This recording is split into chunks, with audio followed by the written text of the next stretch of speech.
Chromium oxide এবং vanadium oxide binary সিস্টেমে equilibrium diagram গুলো কেমন হয় সেটা জানানোর জন্য শুধুমাত্র আমি এখানে এটা দিয়েছি। এই ধরনের ডায়াগ্রাম নিয়ে আমরা পরবর্তীতে আলোচনা করব। তার আগে আমরা জেনে নিব যে বেসিক জিনিসগুলো জানাবো ইকুইলিব্রিয়াম ডায়াগ্রামের। দেখো এখানে ক্রোমিয়াম এবং ভ্যানাডিয়াম অক্সাইড আছে। সংক্ষেপে এই ডায়াগ্রাম সম্পর্কে বলে নিই আমি। বাম পাশে ভ্যানাডিয়াম অক্সাইড লিখে আছে, তার মানে এখানে ভ্যানাডিয়াম অক্সাইড 100%, শুধু ভ্যানাডিয়াম অক্সাইড আছে। ডান দিকে বলা আছে ক্রোমিয়াম অক্সাইড, তার মানে এখানে 100% ক্রোমিয়াম অক্সাইড, কোনো ভ্যানাডিয়াম অক্সাইড নাই। যদি 20 তে দেখো, বাম পাশে 20 তে এখানে ভ্যানাডিয়াম অক্সাইড হচ্ছে 80%, 20% ক্রোমিয়াম অক্সাইড। যদি 40 তে দেখো তাহলে এখানে 40% ক্রোমিয়াম অক্সাইড, 60% ভ্যানাডিয়াম অক্সাইড। এখানে কম্পোজিশন দেওয়া আছে এবং এই কম্পোজিশনটা দেওয়া আছে মোল পার্সেন্টে। আর মাঝখানে যে 40 এবং 60 মাঝখানে এখানে লেখা আছে 1:1, মানে 50-50 করে ভ্যানাডিয়াম অক্সাইড এবং ক্রোমিয়াম অক্সাইড একেবারে সমান পরিমাণে যদি থাকে, সেটা হচ্ছে মাঝখানে পজিশনে। দেখো এখানে টেম্পারেচারের সাপেক্ষে কিভাবে এই যে কম্পোজিশন এবং টেম্পারেচার সাপেক্ষে তার যে ফেজের পরিবর্তন হচ্ছে তার একটা ডায়াগ্রাম এখানে আছে। এই ডায়াগ্রাম থেকে আমরা জেনে নিতে পারি কোন টেম্পারেচারে কোন কম্পোজিশনে ওখানে কি কম্পাউন্ড থাকবে, সেটা সলিড সলিউশন থাকবে নাকি কয়েকটা ফেজ থাকবে নাকি এটা লিকুইড থাকবে। এটা আমরা এই ডায়াগ্রাম থেকে একেবারে নিখুঁত ভাবে জেনে নিতে পারি। এটা হচ্ছে ফেজ ইকুইলিব্রিয়াম ডায়াগ্রাম। এখানে একটা উদাহরণ দিয়ে তোমাদেরকে আমি দেখালাম। আমরা পরবর্তীতে এই ধরনের অনেক ডায়াগ্রাম বিষয়ে আলোচনা করব। স্যার, হলো ফেজ ইকুইলিব্রিয়াম ডায়াগ্রাম কি করে ড্র করা হয়।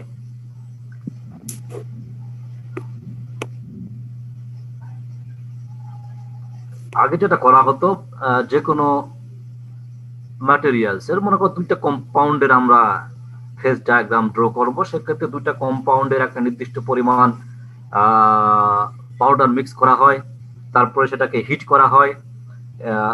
হিট করার পরে ওই হিটে অনেক সময়, দীর্ঘ সময় পর্যন্ত রেখে দেওয়া হয়। এমন সময় পর্যন্ত রেখে দেওয়া হয় যে সময়টাতে আমরা আশা করতে পারি যে এটা ইকুইলিব্রিয়াম অবস্থায় আছে, যে এটার পরে আর কোনো পরিবর্তন হবে না, সাম্য অবস্থা চলে আসছে। তোমরা মনে হয় ইকুইলিব্রিয়াম শব্দ সম্পর্কে পরিচিত। যদি পরিচিত না হও তাহলে দুর্ভাগ্যজনক। এইভাবে অতীতে ফেজ ডায়াগ্রাম গুলো ড্র করা হতো, কিন্তু এখন আর এটা বুঝতে পারতেছে, যেহেতু পাউডার মিক্স করা হচ্ছে, তারপরে হিট করা হচ্ছে, অনেক সময় রেখে দিতে হয়। এটা দীর্ঘমেয়াদী প্রক্রিয়া এবং এই প্রক্রিয়াতে বেশ কিছু যোগ হতে পারে। এই কারণে এখন যেটা করা হয়, এটা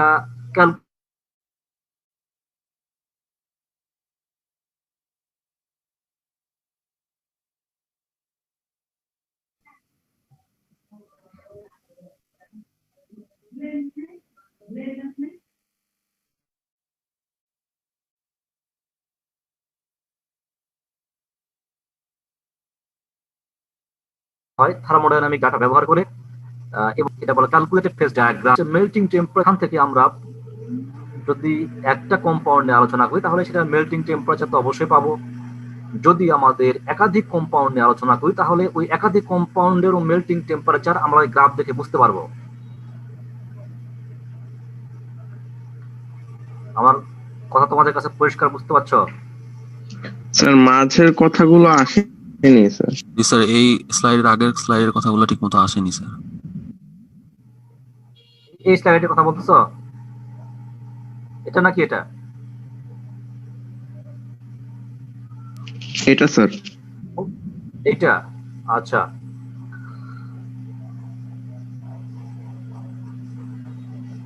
আমাদের যে ফেজ ইকুইলিব্রিয়াম ডায়াগ্রাম আমাদের এটা ড্র করতে হবে। কি করে ড্র করব? অতীতে যেটা করা হতো, পাউডারকে মিক্স করে নেওয়া হতো। মিক্স করে নিয়ে আমার যে টেম্পারেচারের প্রপার্টি স্টাডি করতে চাই সেই টেম্পারেচারে হিট করে রেখে দেওয়া হতো, এবং এটা অনেক দীর্ঘ সময় পর্যন্ত রেখে দেওয়া হতো যেন এটা একটা ইকুইলিব্রিয়াম অবস্থায় অবস্থান করে। যদি সাম্যাবস্থা থাকে তখন তার প্রপার্টিজ নিয়ে আমরা ওই গ্রাফে সে পয়েন্টটা বসিয়ে বিভিন্ন দীর্ঘমেয়াদী প্রক্রিয়া, এবং এখানে অনেক ভুল থাকার সম্ভাবনা আছে। এর পরবর্তীতে যে করা হয় সেটা সফটওয়্যারের মাধ্যমে করা হয়। আমরা জানি থার্মোডাইনামিক যে ডেটাগুলো আছে সেগুলো ব্যবহার করে ক্যালকুলেটেড ফেজ ডায়াগ্রাম আমাদের নির্ণয় করা হয় সফটওয়্যারের মাধ্যমে। এটা বর্তমানে প্রচলিত।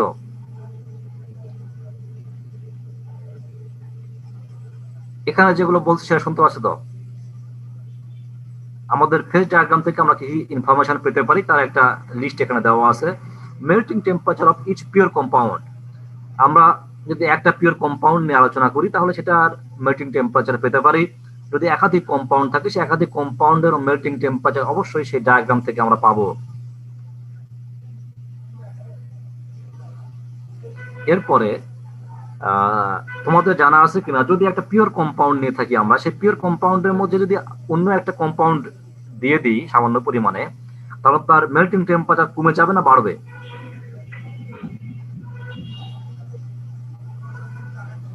কমে যায়। কমে যায়, হ্যাঁ।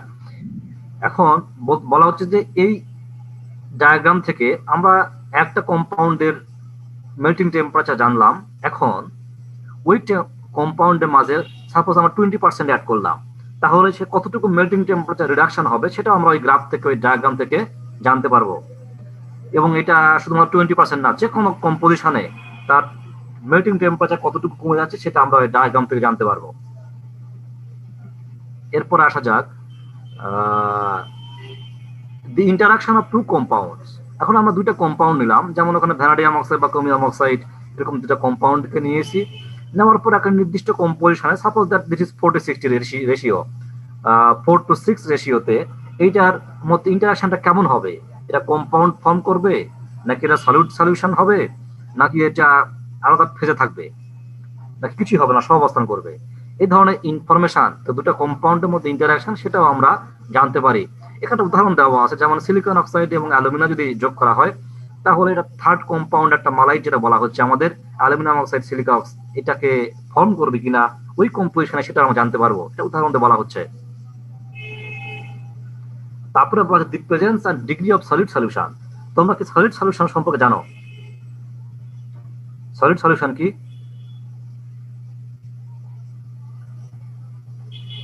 দু একজন রেসপন্স করো, তাছাড়া তো আমি বুঝতে পারবো না তোমরা শুনতে পাচ্ছ কিনা। জি স্যার। জানো? জি স্যার। সলিউশন যদি জানো, তোমার সলিড সলিউশন, সলিডের ক্ষেত্রে যে সলিউশন তৈরি করা হয়, যেমন অ্যালয় একটা সলিড সলিউশন, সেক্ষেত্রে বলা হচ্ছে যে যে দুটা কম্পাউন্ডকে আমরা নেব সেই দুটা কম্পাউন্ডের মাঝে সলিড সলিউশন সম্ভব কিনা এটা আমরা জানতে পারবো ওই ডায়াগ্রাম থেকে। এবং যদি জানতে পাই কত পার্সেন্ট পর্যন্ত, কোন কম্পোজিশন পর্যন্ত এটা সলিড সলিউশন সম্ভব, এবং ওই কোন কম্পোজিশনের পরে সলিড সলিউশন না হয়ে আলাদা ফেজ তৈরি করবে, সেটাও আমরা ওই ডায়াগ্রাম থেকে জানতে পারবো। এইবার এর পরবর্তীতে বলতেছি যে, এবং টেম্পারেচার ইফেক্ট। তোমরা জানো যে টেম্পারেচারের সাথে সলিবিলিটি লিমিট চেঞ্জ হয়।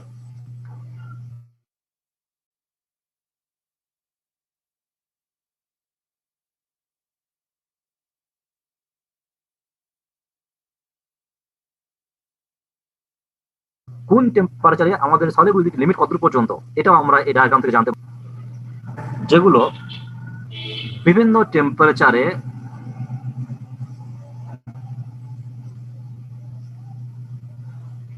বিভিন্ন ক্রিস্টাল স্ট্রাকচার শো করে, এটাকে বলে পলিমর্ফ। তোমরা আমাকে শুনতে পাচ্ছ? জি স্যার।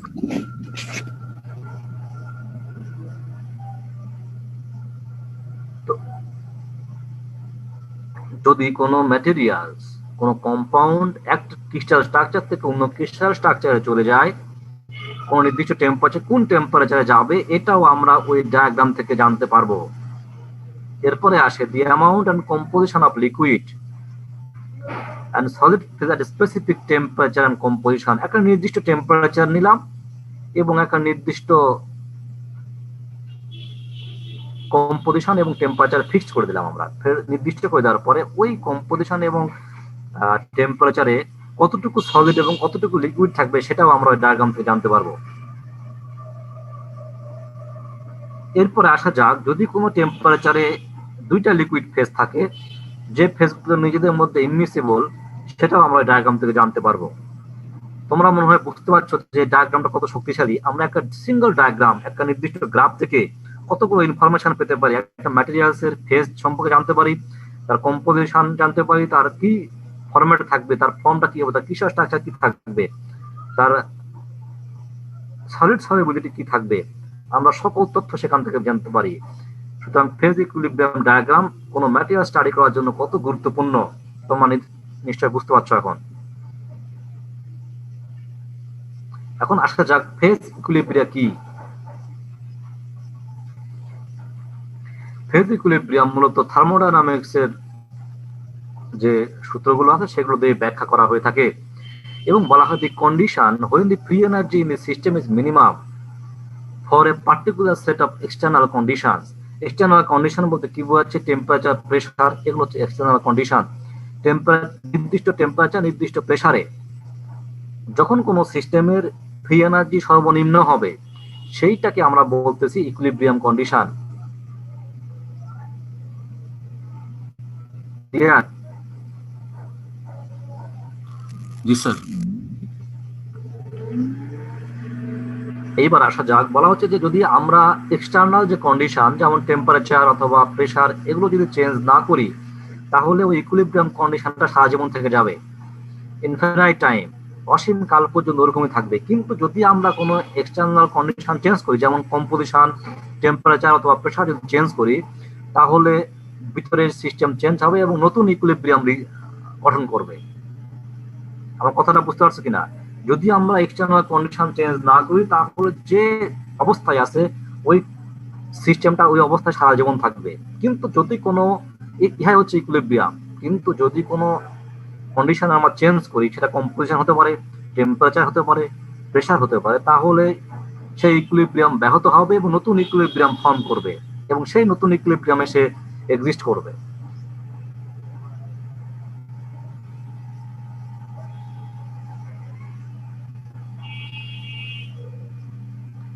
বলা হচ্ছে যে ফ্রি এনার্জি এবং ম্যাটেরিয়ালের কম্পোনেন্ট সিস্টেমে কিভাবে এক্সিস্ট করে এটা ম্যাথমেটিক্যালি আমরা এক্সপ্রেস করতে পারি। আর জি যেটা বলা হচ্ছে গিভস ফ্রি এনার্জি, এটা পিভি মাইনাস টিএস। তোমরা এই ইকুয়েশনের সাথে পরিচিত সম্ভবত আগে থেকে থার্মোডাইনামিক্স এ পড়েছো। P is the pressure of the system, V is the volume of the system, T is the absolute temperature, is the entropy.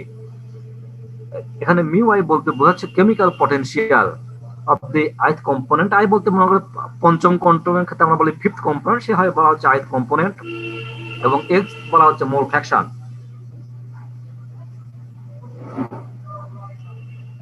সুতরাং এই ইকুয়েশনের মাধ্যমে আমরা কোন সিস্টেমের ফ্রি এনার্জি ক্যালকুলেট করতে পারি। ইকুইলিব্রিয়াম তখন আমরা পেতে পারি, বলা হচ্ছে when G is minimum। পূর্বে বলেছি আমি যে ফ্রি এনার্জি যখন সর্বনিম্ন পর্যায়ে থাকবে তখন ওই সিস্টেমটা স্টেবল হবে এবং আমরা ইকুইলিব্রিয়াম অবস্থা পেতে পারি।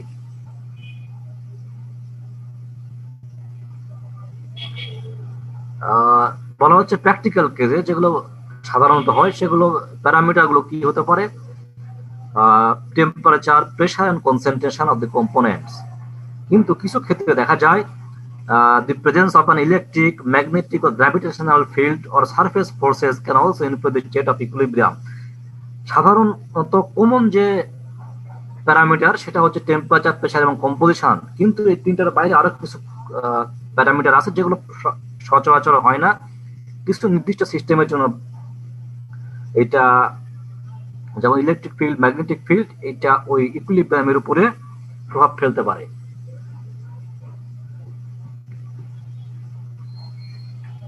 এবার আসা যাক ফেজ রুলে। The construction of phase equilibrium diagram, এটা একটা ফেজ রুলের উপরে ভিত্তি করে কনস্ট্রাক্ট করা হয়। সেটা হলো P plus V is equal to C plus two আর P plus F is equal to C plus two.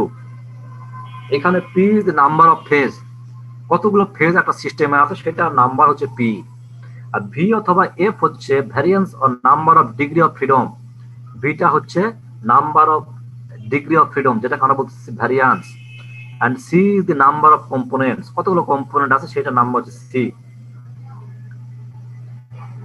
এইটা যে ফেজ রুল, এই যে ম্যাথমেটিক্যাল এক্সপ্রেশন, এইটা ডিরাইভ করা হয়েছে থার্মোডাইনামিক্স থেকে এবং defines the condition under which equilibrium can exist, এবং এইটা ডিটারমাইন করে কোন কন্ডিশনে ইকুইলিব্রিয়াম এক্সিস্ট করবে এবং কোন কন্ডিশনে ইকুইলিব্রিয়াম এক্সিস্ট করবে না। এইবারে আসা যাক ফেজ ডায়াগ্রাম স্টাডি করার জন্য কিছু নির্দিষ্ট টার্ম আসবে, যে টার্ম আমাদের জানা দরকার। যেমন প্রথমে আসবে ফেজ। ফেজ কি তোমরা জানো, তারপর আবার স্মরণ করে দিই। ফেজ হচ্ছে any part of the system that is physically homogeneous and bounded by a surface so that it is mechanically separable from the rest of the system। বলা হচ্ছে যে একটা ফেজ হোমোজেনিয়াস অবশ্যই হতে হবে এবং এইটা অন্য সিস্টেম থেকে সেপারেবল হবে মেকানিক্যালি।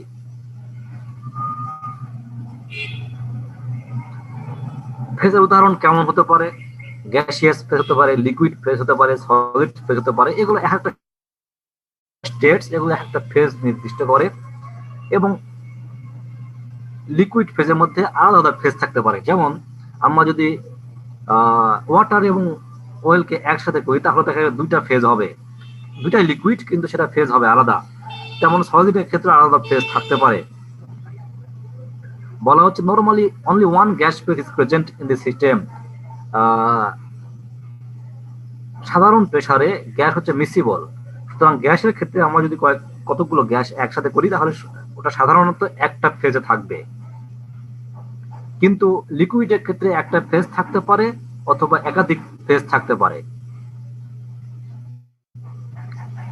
এবং সলিডের ক্ষেত্রে একাধিক ফেজ থাকে। এটা তোমরা সিরামিকের ক্ষেত্রে খুব ভালোভাবে জানো।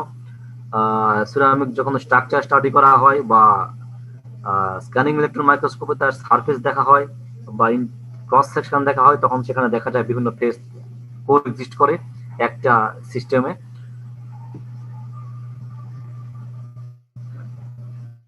আমরা কিছু না বললাম কম্পোনেন্ট। কম্পোনেন্টটা কি? বলা হচ্ছে smallest number of independent variable chemical constituent necessary and sufficient to express the composition of each phase present। যতগুলো ফেজ আছে সেই ফেজের কম্পোজিশন সেটাকে প্রকাশ করবে সুনির্দিষ্টভাবে এবং পর্যাপ্তভাবে,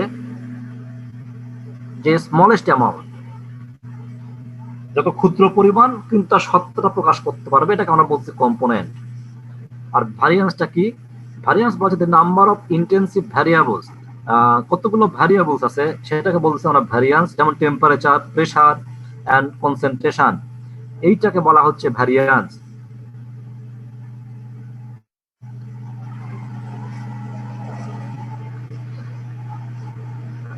আমরা ফেজ ডায়াগ্রাম সম্পর্কে অনেক আলোচনা করছি, আমার মনে হয় আজকে আর বেশি আলোচনা করা ঠিক হবে না।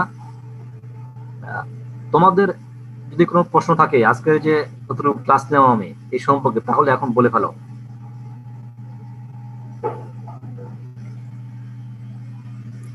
কোনো স্লাইডের সমস্যা আছে কিনা?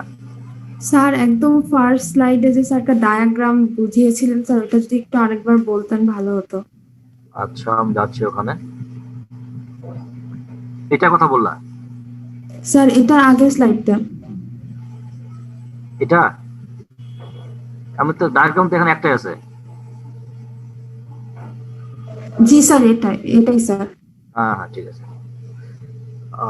এটা আজকে আমার পড়ানোর উদ্দেশ্য না, এটা আমি দিয়েছি তোমাদেরকে দেখানোর জন্য ফেজ ডায়াগ্রামটা কেমন হয়। যেমন এখানে ক্রোমিয়াম অক্সাইড এবং ভ্যানাডিয়াম অক্সাইড দিয়ে একটা সিস্টেমের আমরা ফেজ ডায়াগ্রাম উদাহরণস্বরূপ দেওয়া আছে। এখানে দেখো বাম পাশে ভ্যানাডিয়াম অক্সাইড আছে,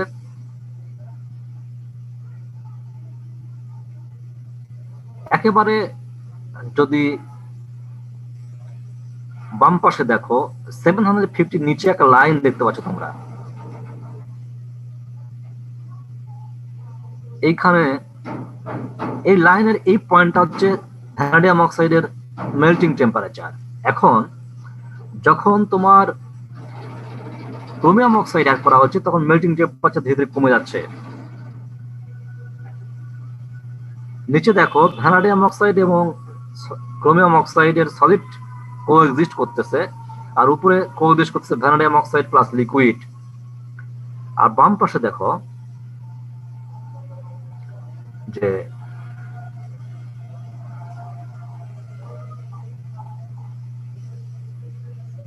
এই ডান পাশে ক্রোমিয়াম অক্সাইডের মেল্টিং টেম্পারেচার দেখো একেবারে অনেক উপরে, কিন্তু যখন ভ্যানাডিয়াম অক্সাইড অ্যাড হচ্ছে তখন সেই মেল্টিং টেম্পারেচার ধীরে ধীরে কমতেছে।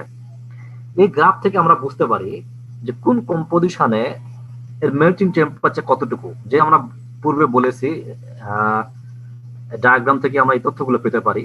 একটা উদাহরণ দিলাম মেল্টিং টেম্পারেচারের। এবার দেখো সাপোজ দ্যাট লেফট সাইডে দেখা আছে 40% ক্রোমিয়াম অক্সাইড, মানে 60% ভ্যানাডিয়াম অক্সাইড। এই কম্পোজিশনে যদি 500 ডিগ্রি সেলসিয়াস বিবেচনা করো তাহলে কি থাকতে পারে? এখানে থাকবে ভ্যানাডিয়াম অক্সাইড এবং ক্রোমিয়াম অক্সাইড দুই ফেজে তুমি পাবা। কিন্তু যদি এটা হয় 1250 ডিগ্রি সেলসিয়াসে তাহলে লিকুইড ফেজে থাকবে, তার মানে vanadium oxide chromium oxide liquid phase পাবো। কিন্তু যদি এটা হয় তোমার 665 ডিগ্রি সেলসিয়াস, তোমাকে দেখতে পাচ্ছ 665 ডিগ্রি সেলসিয়াস একদম মাঝখানে। জি স্যার। এখানে দেখো বলা হচ্ছে এই জায়গাতে একই কম্পোজিশন, কিন্তু এই 665 ডিগ্রি সেলসিয়াস কত কি থাকবে?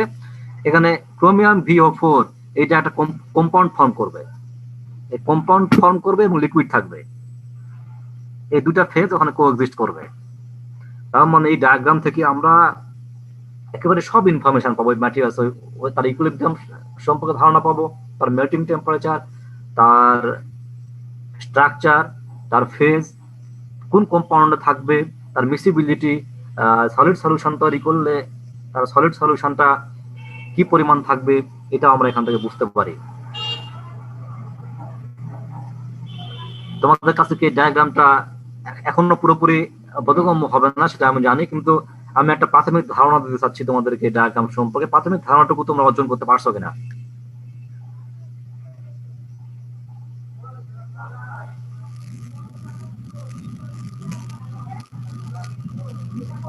জি স্যার। জি স্যার। স্যার এটার আগের স্লাইডটা একটু অন করলে ভালো হতো স্যার। এটা প্রথম স্লাইড, দ্বিতীয় স্লাইড। এখানে দেখো বলে দেওয়া হচ্ছে ফেজ ইকুইলিব্রিয়াম ডায়াগ্রাম কি? Graphical representation of data that gives considerable information. কি ইনফরমেশন দেবে? এ সিঙ্গল কম্পাউন্ড, একটা নির্দিষ্ট কম্পাউন্ড সম্পর্কে, অথবা nature of interactions between more than one compound, একাধিক কম্পাউন্ডের মধ্যে যে ইন্টারাকশন সেটা সম্পর্কে আমাদেরকে ইনফরমেশন দেবে। সেটা আমরা উদাহরণস্বরূপ একেবারে গ্রাফ ডায়াগ্রাম থেকে কিভাবে ইনফরমেশন পেতে পারি সেটা আমরা জানলাম।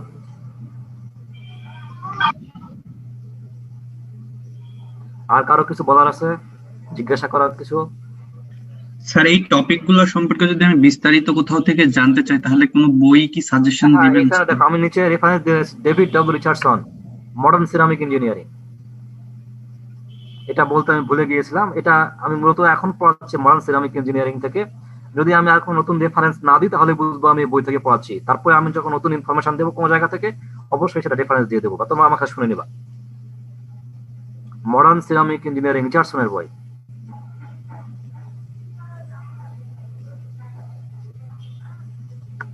আর কিছু? স্যার স্যার আমাদের স্যার কোর্স রেজিস্ট্রেশনের বিষয়ে স্যার কি করবো স্যার? আচ্ছা, ওটা নোটিশ এখনো দেয় নাই তো ওয়েবসাইটে, তাই না?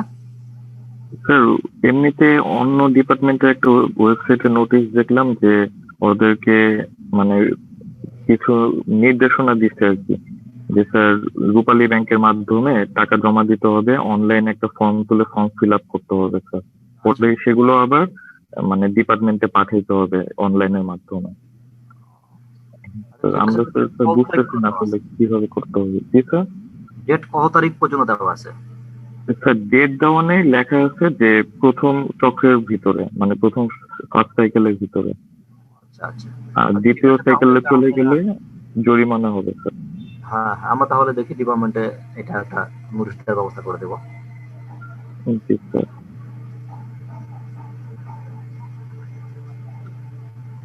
আচ্ছা ঠিক আছে, তাহলে আজকে এই পর্যন্তই। আর তোমাদের ওয়েব মেল কি তোমরা পাইছো? RUET web mail? জি স্যার ওয়েব মেল পেয়েছি স্যার। আচ্ছা আচ্ছা ঠিক আছে তাহলে।